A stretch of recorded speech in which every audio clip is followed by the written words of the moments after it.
Stan came to me with severe breathing problems. He had trouble breathing despite being on inhalers and pills.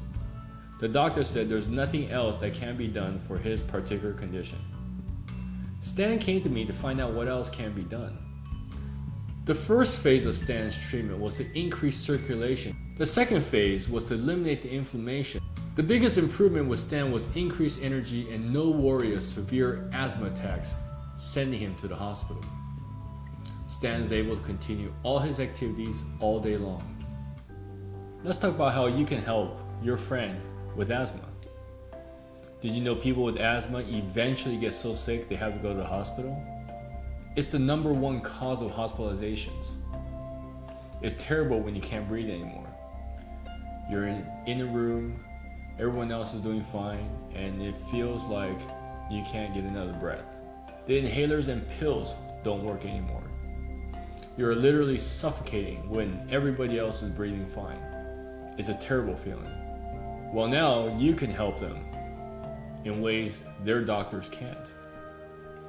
It may seem hard to believe that you will be able to help somebody with asthma when asthma specialists can't. How is that possible?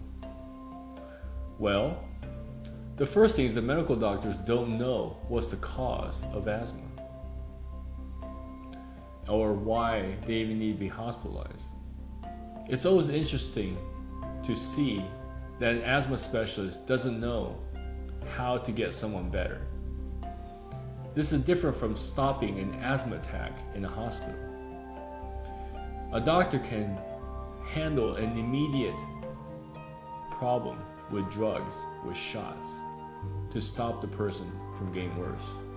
But once the person is stabilized, how can the doctor get them back to the point, or up to the point, where they are better and better? They can't. What if there was a treatment that could have been used that prevented your friend from going to hospital, from severe asthma attacks? If that treatment existed, then why is your asthma specialist not know about it?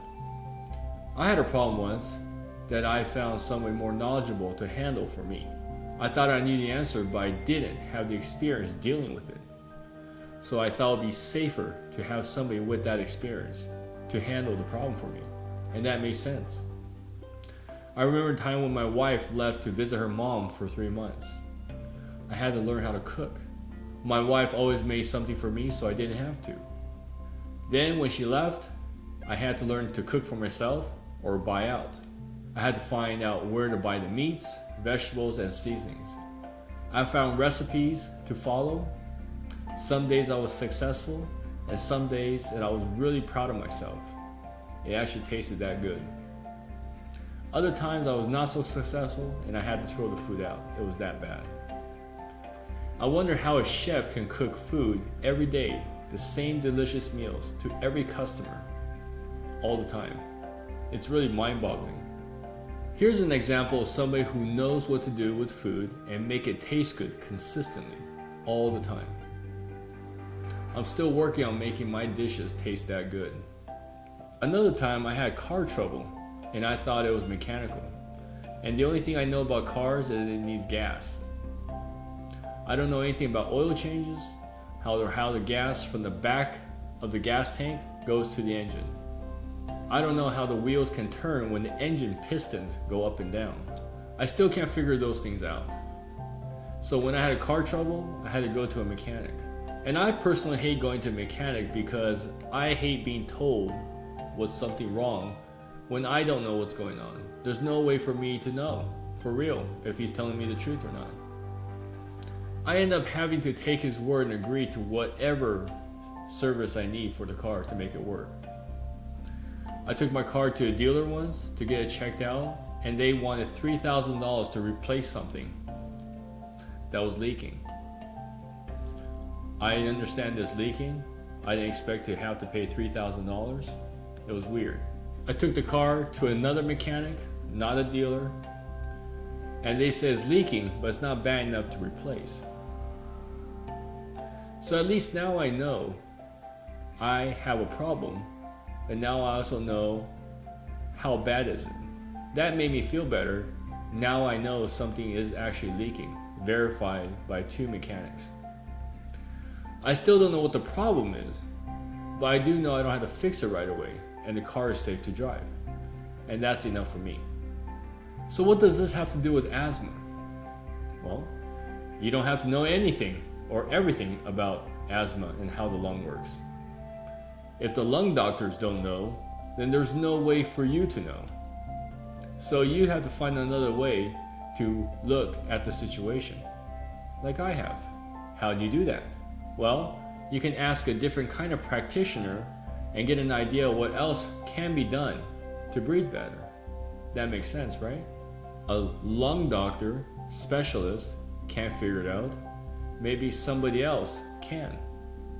In addition to making sure your airway is not obstructed, you also have to make sure the airway is clear of mucus. Mucus blocks airflow. So you can be taking asthma medications to prevent airway constrictions, but mucus can build up and cause airflow blocks. And this creates the same results. You can't breathe. Your friend can't breathe because either the bronchioles are constricted, which is handled by the inhalers and pills, or there's excessive mucus and there's no pill or inhaler that can get rid of the mucus. So is there another way to get rid of the mucus? Mucus in the airways causes another problem that is worse than constricted airways. Mucus covers the inside of the lungs and slows down oxygen exchange between the air and blood. You can increase inhalers and pills, but it won't eliminate the mucus. If you were to eliminate the mucus, then you will breathe better and can reduce the inhalers and pills altogether. Stan came to me with severe breathing problems. He had trouble breathing despite being on inhalers and pills. The doctor said there's nothing else that can be done for his particular condition. Stan ended up in the hospital multiple times last month and was not able to work. He couldn't take a 15-minute shower without needing to sit down and rest. He finished his shower and had to sit down and wait for his body to oxygenate. This was what he had to look forward to for the rest of his life, according to his doctor. Stan could not walk up the stairs because his body was shut down after taking 5 steps. He needed to walk slowly and hang on to the rails. Stan walked from his home to the car and felt like someone suffocated him. Stan's doctor could not figure out what was wrong with him. Stan's doctor also said there's nothing else that can be done for him. Stan had another problem. Since he wasn't able to get enough oxygen, his heart and blood vessels had to work harder. His x-rays showed his heart was bigger than normal. That's a sign the heart is working harder than it has to, and that's not good. His lungs were bigger than they should be. That's another bad sign his lungs were not exchanging oxygen with his blood properly. He had calcifications in his airways, and these are signs his body had compensated for not getting enough oxygen. So you can see Stan had a lot to worry about. In addition to not being able to function, his x-rays and CT scans and MRIs confirmed how bad his lungs were.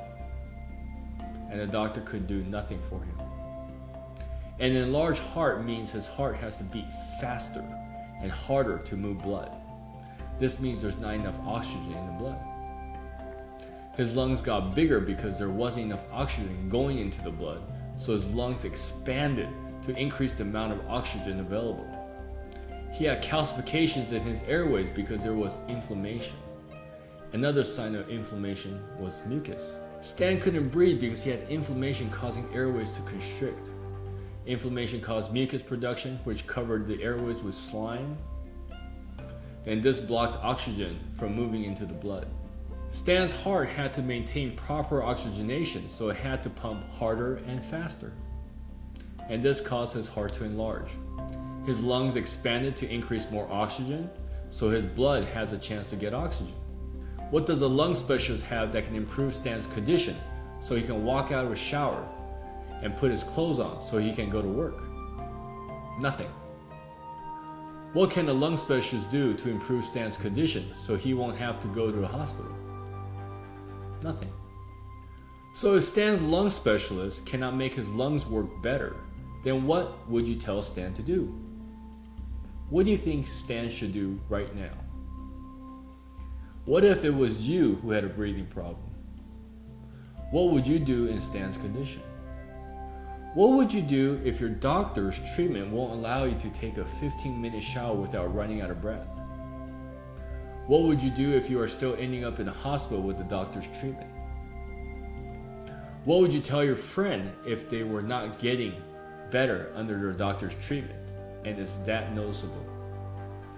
Would you want to tell your friend a better option? They need to try something else. You'll actually be saving their life. So what happened to Stan? Stan came to me to find out what else can be done. There was a lot more that can be done to improve Stan's condition to be closer to normal. He actually was able to handle a few things to become normal. Or at least that's what we're hoping for. The first phase of Stan's treatment was to increase circulation to detoxify the mucus in the lungs. That was priority number 1. That took 10 treatments. Stan felt like he had energy to maintain normal activity. He was actually quite surprised. To be told for 10 years nothing else can be done, and within weeks he felt a change. It was a miracle.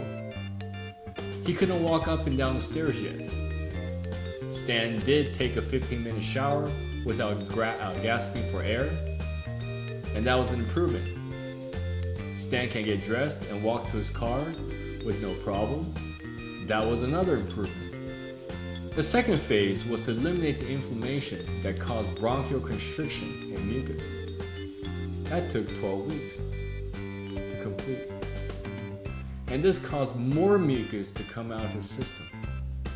Stan was concerned, but he continued. He persevered. Eventually, all the inflammation was detoxified and Stan felt better. Stan noticed he needed less inhalers and pills to get through his day after completing this phase of the program. The last phase of the program is to heal Stan's lungs, to breathe better, and to use even less inhalers and pills. Some people went through a similar program as Stan's, and they were able to eliminate the inhalers and pills altogether on this program. Some need to continue with the inhalers and pills, but needed much less. Like Stan. The biggest improvement with Stan was increased energy and no worry of severe asthma attacks, sending him to the hospital. Stan is able to continue all his activities all day long. Your friend can also benefit from a similar program like Stan's. Your friend can experience a higher quality of life, more energy, and no longer be afraid of going to the hospital for severe asthma attacks. This is how you can save your friend's life. You can send this video to your friend so he knows there's another option for him.